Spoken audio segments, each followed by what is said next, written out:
Hi అండి, అందరికీ నమస్తే. మిస్టర్ రాక్షసుడు పార్ట్ 64. విరాజ్ ప్రేమకి గీతకి మాటలు కరువయ్యాయి. ఇంత ప్రేమ తనకి ఎలా దక్కిందో తెలియడం లేదు. ఒకవేళ తను సిద్ధార్థ్ గారి కూతురు కాకున్నా వేరే ఎవరో ఏంజల్ అయినా విరాజ్ ప్రేమలో, కేరింగ్ లో ఇసుమంత కూడా తేడా రాదని గీతకి బాగా తెలుసు. విరాజ్ ఇంకేమీ అడగకుండానే విరాజ్ చుట్టూ చేతులు వేసి విరాజ్ గుండెపై తల ఉంచి అలానే ఉండిపోయింది. విరాజ్ కూడా ఆ క్షణాన్ని మాటలతోనే డిస్టర్బ్ చేయాలి అనుకోలేదు. వారి ఇరువురి మనసుల్లో ఇక మాటలకి అందని భావంగా అనిపించింది అది. విరాజ్ గీత తలపై చెయ్యి ఉంచి అలానే ఉండిపోయాడు. విరాజ్ కోసం గీత రూమ్ దగ్గరికి వెళ్ళిన ఆకాష్ కి బయటే నిలబడి ఉన్న మేఘన కనిపించడంతో అనుమానంగా చూస్తూ, బంగారం, నువ్వు గీత బంగారం దగ్గర ఉండకుండా ఇక్కడేం చేస్తున్నావు? లోపల ఎవరైనా ఉన్నారా అని అడగగానే లోపల ఎవరూ లేరు అని మేఘన చెప్పడంతో ఆకాష్ వెంటనే, మనం ఇలా గీతను ఒంటరిగా వదిలేసామని తెలిస్తే మా బావ మన నెత్తిన శివతాండవం చేస్తాడ్రా. ఆయన ఇప్పుడు గీత లోపలే ఉంది కదా, ఈ లోపు గీత దగ్గరికి ఎవరిని రాకుండా చూడు, నేను మా బావగారిని తీసుకొస్తానని ఆకాష్ మేఘన చెప్పేది వినకుండా ముందుకు వెళ్ళబోతూ ఉంటే మేఘనకి వచ్చి గీత రూమ్ లోకి ఆకాష్ ని లాగి, మీరు చెప్పేది వినరా?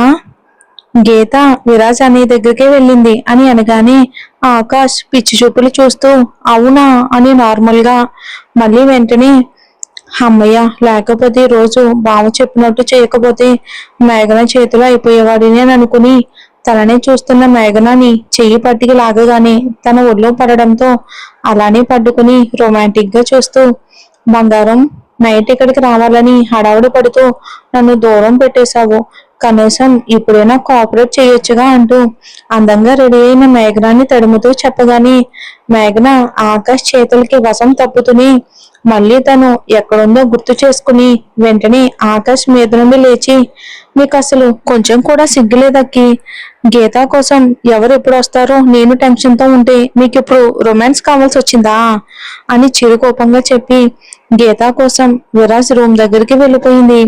మేఘన వెళ్ళగానే చారీ గారు, సుభద్ర గారు గీతను ఒకసారి చూద్దామని రూమ్ లోకి రాగానే పిచ్చి చూపులు చూస్తున్న ఆకాష్ కనిపించడంతో చారీ గారు అనుమానంగా, గీత ఎక్కడ్రా అని అనగానే ఆకాష్ గుండెల్లో పిడుగు పడినట్లు అయ్యింది. తమ ప్రేమ లోకంలో ఉన్న విరాజ్ గీతకి మేఘన తలుపు కొట్టడంతో గీత తేరుకుని మళ్ళీ బాల్కనీలోకి వెళ్ళబోతూ ఉంటే విరాజ్ గీతని సూటిగా చూస్తూ వెళ్ళి రూమ్ డోర్ ఓపెన్ చేయగానే బయట నిలబడిన మేఘన వాళ్ళని చూస్తూ, అదే అన్నయ్య, గీతని తీసుకెళ్ళాలి అని విరాజ్ పర్మిషన్ కోసం చూడగానే విరాజ్ చెయ్యి వదలడంతో మేఘన గీతని తీసుకుని తన రూమ్ లోకి వచ్చింది. ఈ లోపే రూమ్ లోకి వచ్చిన చారీ గారు ఎన్నిసార్లు అడిగినా ఆకాష్ సమాధానం చెప్పకపోవడంతో తల మీద ఒకటిచ్చారు. ఆ దెబ్బకు ఆకాష్ ఏడుపు మొహం పెట్టుకుని నానా అని అంటూ ఉండగానే మేఘన గీతని తీసుకుని వచ్చి, మీరు ఎప్పుడు వచ్చారు మావయ్య? నేను గీత ఇప్పుడే బయట డెకరేషన్ చూసి వస్తున్నామని అనగానే చారి గారు, ఈ విషయం చెప్పడానికి ఈ ఎదవ ఎంతసేపు వెయిట్ చేయించాడేంటి అని ఆకాష్ని ఒక చూపు చూసి గీతతో కాసేపు మాట్లాడి వెళ్ళిపోయారు ఆయన.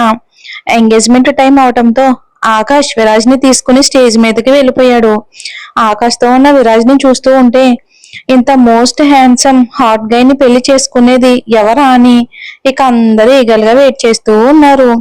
రూమ్ లో గీత కోసం వచ్చిన సిద్ధార్థ్, శశిరేఖ గారు గీతని కల్లారా ఒకసారి చూసుకుని సంతోషంకి ఇద్దరు చెరో వైపు నుండి గీతని స్టేజ్ దగ్గరికి తీసుకుని వెళ్లారు. అప్పటి వరకు తల్లి తండ్రుల మధ్యలో తన లైఫ్ లో అతి ముఖ్యమైన ఫంక్షన్ జరగటం గీతకి చాలా చాలా ఆనందంగా ఉంది. కానీ అంతమంది తనని చూస్తూ ఉండడంతో టెన్షన్ గా అనిపించి తల కిందకి దించగానే అప్పటి వరకు గీతని చూస్తున్న విరాజ్ మనసులోనే, నీలో ఈ సంతోషం చూడడం కోసమే నేను ఇన్ని రోజులు వెయిట్ చేశాను మై ప్రిన్సెస్, నీకు సంతోషాన్ని కలిగించే ఎటువంటి చిన్న అవకాశానైనా నేను ఎలా వదులుతాను బేబీ అని గీత టెన్స్ అవడం చూసి వెంటనే గీత కోసం స్టేజ్ ఎడ్జ్కొచ్చి సిద్ధార్థ గారి చేతిలో ఉన్న గీత చేతిని పట్టుకున్నాడు గట్టిగా. విరాజ్ గీత చేతిని పట్టుకోవడం, సిద్ధార్థ్, శశిరేఖ గారు వెనక్కి వచ్చేశారు. అంతమంది మధ్యలో బెరుకుగా ఉన్న గీతకి విరాజ్ చేయి పట్టుకోగానే తల పైకెత్తి విరాజ్ కళ్ళల్లోకి చూడగానే విరాజ్ కళ్ళతోనే ధైర్యం చెప్పడంతో నార్మల్ అయింది. పైన స్టేజ్ మీద ఉన్న వాళ్ళని చూస్తే ఒకరి కోసం ఒకరు పుట్టారేమో అనిపించేంత అందంగా ఉన్నారు వాళ్ళు. అలా వాళ్ళని చూసి కొంతమంది మేడ్ ఫర్ ఈచ్ అదర్ అనిపిస్తే విరాజ్ ని తమ అల్లుని చేసుకోవాలి అని ఆశపడిన వారికి మాత్రం ఎంతో హోదా, స్థాయి, అందమున్న తమ పిల్లల్ని కాదని ఇలా ఒక అనాథని విరాజ్ పక్కన చూడడం మాత్రం కొంతమందికి రుచించడం లేదు. అది బయటికి చెప్తే పొరపాటున ఆ విషయం విరాజ్కి గాని సిద్ధార్థ గారికి గాని తెలిస్తే వాళ్ళ పరిస్థితి ఏంటి అనేది వాళ్ళకి తెలుసు. అందుకే ఈ విషయం కదిలించకుండా మొహం మీద వాళ్ళ ఫీలింగ్స్ కనబడకుండా కవర్ చేసుకుంటున్నారు. కానీ వాళ్ళ ఫేస్ రియాక్షన్ లోనే వాళ్ళ భావాలు తెలుసుకుంటున్న సిద్ధార్థ గారు కోపాన్ని కష్టంగా కంట్రోల్ చేసుకుంటూ టైం కోసం వెయిట్ చేస్తున్నారు. కాసేపటికి గీత ఆ ఎన్విరాన్మెంట్ ని సెట్ చేసుకుంది అనుకున్నాక ఫంక్షన్ స్టార్ట్ చేశారు సిద్ధార్థ గారు. పూజారి పూజ అంతా కంప్లీట్ చేసి రింగ్స్ మార్చుకోవడానికి పిలవగానే విరాజ్ 1 minute అంటూ సిద్ధార్థ గారి వైపుకు చూడగానే ఆయన శశిరేఖ గారిని తీసుకుని పైకి వచ్చారు. కొంతమంది శశిరేఖ గారి గురించి తెలిసింది, మరికొంతమందికి తెలియకపోవటంతో ఈవిడెలా అన్నట్టు ప్రశ్నార్థకంగా చూస్తూ ఉండిపోయారు. సిద్ధార్థ గారు మైక్ తీసుకుని నా ఆహ్వానాన్ని మన్నించి ఇక్కడికి వచ్చిన అందరికీ చాలా థ్యాంక్ యూ. ఈ రోజు కొన్ని ముఖ్యమైన విషయాలు మీకు చెప్పాలి అనుకుంటున్నాను. యాక్చువల్ గా నాకు నా పర్సనల్ విషయాలు షేర్ చేసుకోవటం ఇష్టం లేదు. బట్ మీలో కొంతమందికి తెలియని కొన్ని నిజాల వలన నా ఫ్యామిలీ హ్యాపీనెస్ ని డిస్టర్బ్ చేసే ఛాన్స్ ఉంది. అందుకే ఇప్పుడు మీకు కొన్ని విషయాలు చెప్పాలి అనుకుంటున్నాను. ఇక పక్కనే ఉన్న శశిరేఖ గారి చేయి పట్టుకుని షీఈ్ మై వైఫ్ అండ్ చాలా మందికి ఈ విషయం కూడా తెలుసు. అలాగే మీకు తెలియని ఇంకొక నిజం అని గీత దగ్గరకు వచ్చి గీత షోల్డర్ చుట్టూ చేయి వేసి she's not only Geetika Viraj Nandan Varma, she's also my angel Geetika Siddharth Abhimanyu Varma, she's my one and only daughter and the princess of Varma's empire. కొన్ని రీజన్స్ వలన వాళ్ళు నాకు దూరంగా ఉండాల్సి వచ్చింది. ఇంకా అంతకు మించి చెప్పడం నాకు ఇష్టం లేదు అని.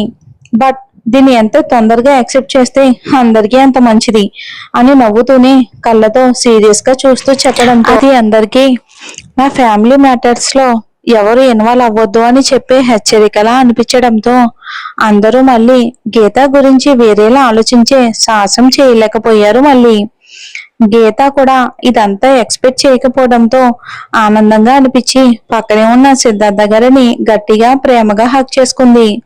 ఆయన కూడా అంతే ప్రేమగా గీత తలపై కిస్ చేసి విరాజ్ గీతకి రింగ్స్ అయితే తీసిచ్చారు. విరాజ్ దానిని తీసుకుని అల్లరిగా నవ్వుతూ గీత వైపుకు చూడగానే గీత విరాజ్ చూపులకు సిగ్గుతో కందిపోతూనే విరాజ్ ని ఇష్టంగా చూస్తుంది.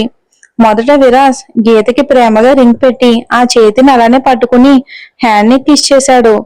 గీత ముద్దుకి మరింత అందంగా బ్లష్ అవుతూ విరాజ్ కి రింగ్ పెట్టగానే వాళ్ళపై నుంచి గులాబీల వర్షంతో పాటు అక్కడ ఉన్న వాళ్ళ హ్యాపీనెస్ కి సంకేతంగా చప్పట్లు, అక్షింతలు కురిశాయి. గీత ఆ పూలు తన మీద పడటం పైకి చూస్తూ ఉండగానే విరాజ్ ఎవరికి కనబడకుండా టర్న్ అయ్యి గీత లిప్స్ మీద చిన్నగా ముద్దిచ్చి మళ్ళీ ఏమీ తెలియనట్టు మామూలుగా గీత హ్యాండ్ ని హోల్డ్ చేసి నుంచున్నాడు. విరాజ్ అంత హఠాత్తుగా అలా జరగడంతో గీతకు అసలు ఏం జరిగిందో అర్థం కాక విరాజ్ వైపుకు అయోమయంగా చూడగానే విరాజ్ కి మరింత ముద్దుగా అనిపించి గీత దగ్గరగా చెవిలో ఇప్పుడు నువ్వు ఇదే ఎక్స్ప్రెషన్స్ కంటిన్యూ చేస్తే ఆ తర్వాత నేను ఎక్కడ ఉన్నాను అని కూడా చూడకుండా నాకు కావాల్సింది నేను తీసుకుంటా అని అనగానే గీత కంగారు పడుతూ నార్మల్ అయిపోయింది. కింద అందరికీ విరాజ్ ఏం చేశాడో తెలియకపోయినా విరాజ్ ని గమనిస్తున్న ఆకాష్ మాత్రం అమ్మ బాబు నువ్వు మామూలుడివి కాదుగా, గీత కంఫర్ట్ ఎక్కడ మిస్ అవ్వకుండా చూస్తూనే నీకు కావాల్సింది తీసుకుంటున్నావుగా, నువ్వు సిచ్యువేషన్ ని నీకు కావలసినట్టుగా మార్చుకోగలవని తెలుసు గాని మరీ ఇలాంటి సిచ్యువేషన్ లో కూడా నువ్వు నీ మార్పు పోనివ్వలేదుగా అని అనుకున్నాడు మనసులోని. విరాజ్ గీత కోసం తన ఫ్రెండ్స్ అందరితో పాటు ఆశ్రమం నుంచి పద్మిని గారిని పిల్లలందరినీ కూడా పిలిపించడంతో గీత ఆనందానికి అంతు లేకుండా పోయింది. చాలా సేపటికి ఆ ఫంక్షన్ అందరి సమక్షంలో విరాజ్ అల్లరితో అందంగా గడిచిపోయింది. ఆ రోజు నైట్ అందరితో కలిసి డిన్నర్ చేసి తన రూమ్ బాల్కనీలో విరాజ్ పెట్టిన హిప్ చైన్ ని చేతితో చూసుకుంటూ వాటిలో ఉన్న సింబల్స్ అన్నిటినీ ఒక్కొక్క దాన్ని తడిమి చూస్తూ వాటిని మళ్ళీ కొత్తగా ఫీల్ అవుతూ చూస్తుంది. అలా స్కార్ఫ్ కట్టుకున్న అమ్మాయి సింబల్ ని చూస్తూ విరాజ్ పరిచయం అయిన దగ్గర నుండి అన్నీ గుర్తు చేసుకుంటూ ఉన్నా కానీ అది ఎలా అనేది గీతకి అర్థం కాలేదు. అప్పుడే గీత కోసం వచ్చిన విరాజ్ గీతను అలా చూసి ఏం ఆలోచిస్తుందో అర్థమయ్యి గీత దగ్గరకు వచ్చి పక్కనే కూర్చున్నా కానీ గీత ఇంకా అదే ఆలోచనలతో ఉండడంతో విరాజ్ చిన్నగా నవ్వుతూ గీతను అలానే పట్టుకుని తన ఒడిలో కూర్చోబెట్టుకున్నాడు. గీతకు అలా సడన్ గా పట్టుకోవడంతో కంగారు పడినా అది విరాజ్ స్పర్శ అని మనసు మెదడు ఒకే టైంలో తెలియచేయడంతో కంగారు తగ్గించుకుని బిడియంగా విరాజ్ ని చూడగానే విరాజ్ గీత మెడవంపుల్లో తన పెదాలతో తడుముతూ అంతగా ఏం ఆలోచిస్తున్నావు బేబీ అని అనగానే గీత విరాజ్ స్పర్శకి నర్వస్ గా ఫీల్ అవుతూ నేను ఎప్పుడు ఏం ఆలోచిస్తానో ఎవరికి తెలిసినా తెలియకపోయినా మీకు ఖచ్చితంగా తెలుస్తుంది. ఇప్పుడు కూడా నేను ఏం ఆలోచిస్తున్నానో మీకు తెలుసు కదా అని అనగానే విరాజ్ ఆ మాటకి గీత కళ్ళల్లోకి సూటిగా చూస్తూ ఆ స్కార్ఫ్ సింబల్ గురించి ఆలోచిస్తున్నావు కానీ నీకెంత ఆలోచించినా తెలియడం లేదు అని అనగానే గీత అలకగా మీకు తెలుసు కూడా నాకు ఇంకా ఎందుకు చెప్పడం లేదు అని అనగానే విరాజ్ గీత ఫేస్ ని చూసి అందంగా నవ్వుతూ గీత చుట్టూ ఉన్న చేతులు మరింతగా బిగించి అది నీకు మాత్రమే చెప్తాను బేబీ, నీకు కాకుండా వేరే ఎవరికైనా చెప్తాను అని ఎలా అనుకున్నావు అని అనగానే గీత విరాజ్ వైపుకు తిరిగి అలానే చూస్తూ ఉండడంతో విరాజ్ గీతని చూస్తూ నువ్వు ఆఫీస్లో జాయిన్ అయ్యే ముందు హాస్టల్లో ఎందుకు జాయిన్ అయ్యావు అని అనగానే గీత విరాజ్ అడిగిన దానికి ఆలోచిస్తూ ఫస్ట్ క్లాస్ స్టూడెంట్ ఆన్సర్ చెప్పినట్టు కళ్ళని చక్రంలా తిప్పుతూ ఆ టైంలో నేను ఆశ్రమంలో నుండి వెళ్లాల్సిన అవసరం వచ్చింది, అందుకే హాస్టల్లో జాయిన్ అయ్యాను అని అనగానే గీత తన దగ్గర కూడా తను వేరే పిల్లల్ని ఆశ్రమంలో జాయిన్ చేయించడానికి బయటకు వచ్చాను అని చెప్పకుండా మామూలు విషయం చెప్పినట్టు చెప్పడంతో విరాజ్ ఆల్రెడీ గీత నుంచి ఇలానే ఆన్సర్ వస్తుందని ఎక్స్పెక్ట్ చేయడంతో విరాజ్ మనసులో that my girl, that's the reason I was addicted for you for my enter life అని చిన్నగా నవ్వుకుని గీతని సూటిగా చూస్తూ నీకు జీవీ సొల్యూషన్ లో జాబ్ వచ్చాక ఇక ఆ స్టేట్ లో కనిపించిన కిడ్స్ ని ఆశ్రమానికి తీసుకుని వెళ్ళావు, నీకు గుర్తుందా అని అనగానే గీత ఆశ్చర్యంగా అవును అన్నట్టు తల ఊపడంతో విరాజ్ గీత హెడ్ ని 2 చేతులతో పట్టుకుని తన నుదుటికి ఆనించుకుని అప్పుడే నేను ఫస్ట్ టైం చూశాను ప్రిన్సెస్, తెలియకుండానే నీ వెనుగే వచ్చేసాను కానీ అది మళ్ళీ నాకు నచ్చక వెంటనే వెళ్ళిపోయాను అని గీత పక్కనే పెట్టిన హిప్ చైన్ లోని ఆ సింబల్ ని చూపిస్తూ దాన్ని కిస్ చేసి ఇది రూపాలు కూడా చూసుకుని మన ఫస్ట్ మీట్ కి గుర్తు, ఆ రోజు నేను నీ చేతి మీద ఉన్న బర్త్ మార్క్ ని చూశాను అంటూ హ్యాండ్ మీద ఉన్న ఆ బర్త్ మార్క్ ని సున్నితంగా ముద్దాడి నువ్వు ఆఫీస్లో పడకుండా నేను పట్టుకున్నప్పుడే దాన్ని చూశాను, ఆ టైంలోనే నీ కళ్ళు అని అందంగా విచ్చుకుని తననే చూస్తున్న గీత కళ్ళని కూడా కిస్ చేసి బాగా డిస్టర్బ్ చేసేవి అని అనగానే ఆశ్చర్యంగా చూస్తున్న గీతని చూస్తూ ఎంత అలా అంటే ఈవెన్ స్లీప్ లో కూడా వాటిని నేను మర్చిపోలేనంతగా అని విరాజ్ చాలా ప్రేమగా చెప్పగానే గీత తన రూపం కూడా చూడకుండానే విరాజ్ మనసు తనని ఇష్టపడింది అని అర్థం అవటంతో సైలెంట్ గా విరాజ్ చుట్టూ చేతులు వేసి కాసేపు అలాగే ఉండిపోయింది. తర్వాత ఏదో గుర్తొచ్చినట్లు విరాజ్ ని చూస్తూ విరాజ్ సార్, రాహుల్, ధనంజయ్ వాళ్ళు ఏమయ్యారు అని అడిగింది. ఇంతవరకు తనకు వాళ్ళ గురించి ఎవరూ చెప్పకపోవటంతో గీత నోటి నుండి వాళ్ళ పేర్లు వినగానే విరాజ్ కి వాళ్ళు చేసినవన్నీ గుర్తుకు వచ్చి కోపం వస్తున్నా కంట్రోల్ చేసుకుంటూ ఇంకా గీత దగ్గర నిజం దాచలేక ఇష్టం లేక ఆ రోజు జరిగిన ఇన్సిడెంట్ లో వాళ్ళు చనిపోయారు బేబీ అని సూటిగా గీతని చూస్తూ అనగానే గీత ఆశ్చర్యంగా విరాజ్ నుంచి కొంచెం దూరం జరిగి విరాజ్ ని అంతే సూటిగా చూస్తూ అనుమానంగా మీరేమైనా చేశారా అని అడిగింది తన మనసులో ఉన్న భయంతో. విరాజ్ దూరం జరిగిన గీతని చూస్తూ వెంటనే గీతని మళ్ళీ గట్టిగా గుండెకు హత్తుకుని అంతే సూటిగా చూస్తూ నా వల్లే చనిపోయారు అని చాలా నార్మల్ గా చెప్పాడు. విరాజ్ నుంచి ఆ మాట వినగానే గీత బాధపడుతున్నట్టు అనిపించడంతో గీత ఆలోచనలు తెలిసినట్టు గీత చుట్టూ ప్రొడక్టివ్ గా చేతులు వేసి వాళ్ళ గురించి నువ్వు ఆలోచించాల్సినంత మంచివాళ్ళు కాదు ప్రిన్సెస్, వాళ్ళ చావుకి నువ్వు కారణం కాదు, వాళ్ళ చావుకి కారణం నేను కిడ్నాప్ చేసేటట్లు చేసిన వాళ్ళ ఆలోచన మాత్రమే, నీకు ఈ విషయం ఎప్పటికైనా తెలియాలి అని చెప్పేశాను. అలా అని ఈ విషయం కోసం నువ్వు బాధపడితే నేను చేసిన దానికి నువ్వు బాధపడుతున్నావు అని అర్థం అని అనగానే గీత విరాస మాటలు కంప్లీట్ కాకముందే మీరు నాకు బాధ కలిగించే పనులు ఎప్పటికీ చెయ్యరు విరాజ్ సార్.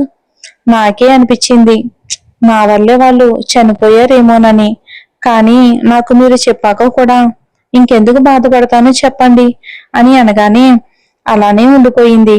కాసేపటికి విరాజ్ ఆ రోజు జరిగిన ఎంగేజ్మెంట్ గురించి టాపిక్ డైవర్ట్ చేయటంతో దాని గురించి మాట్లాడుతూ అలానే పడుకుంది. గీత మాటలు వింటున్న విరాజ్ కి గీత మాటలు ఆగిపోవటంతో విషయం అర్థమయ్యి గీత నిద్ర డిస్టర్బ్ అవ్వకుండా మెల్లిగా లిఫ్ట్ చేసి బెడ్ పై పడుకోబెట్టి తను కూడా పక్కన పడుకోగానే గీత నిద్రలోని ఇంకా విరాజ్ కి దగ్గరగా జరిగి పడుకుంది. విరాజ్ క్యూట్ గా పడుకున్న గీతని చూస్తూ గీత హెయిర్ పై కిస్ చేసి గీత చుట్టూ చేతులు ఉంచి అలానే పడుకున్నాడు. విరాజ్ గీత కిడ్నాప్ జరిగిన దగ్గర నుండి ఆల్మోస్ట్ గీత రూమ్ లోనే ఉండేవాడు. విరాజ్ మీద ఉన్న నమ్మకంతో ఎవరూ ఏమీ అనలేదు.